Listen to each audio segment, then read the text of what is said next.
I help brands do that, and we use the story brand framework to make it happen. Because element storytelling is how the human brain is wired to better receive information. It's how we make sense of the world. Stories are and story elements are how people get elected. It's how people believe nonsense. Like I used to tell people from 2006 2010 that Shamu was a robot. The big well down in Orlando. I worked for a nonprofit down there that every summer in college and for a year after college. By the way, if I keep looking that way, it's because my dog is over there, and I don't want him Nice. to lose his mind because he is so very loud when he gets rowdy. So I want to keep him under control. Anyways, I worked for a nonprofit that did leadership development events for middle and high school kids. And so every week we had new groups come in, churches, schools, etc. Hmm. And we would take them to SeaWorld, do behind the scenes tours. They'd see the Shamu show, ride the rides, and all that.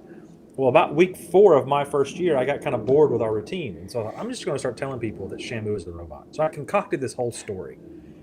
And I didn't know it then, but I later discovered it was the same. That was the same year I used to tell people I was an underwater firefighting major.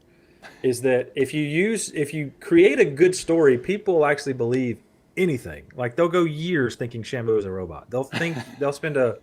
I had people convince my whole first semester of college I was an underwater firefighting major, which is so ludicrous. But if you just create a good story, it's amazing how people will believe it, regardless of whether or not it's true. Man, it happens all the time. So, anyways, yeah, that's what I do. Wow, And I, that's awesome. Well, if you've followed us for any amount of time, you've heard a lot about StoryBrand. And Chris on our team's certified guy. That's how we, like I said, how we got to meet.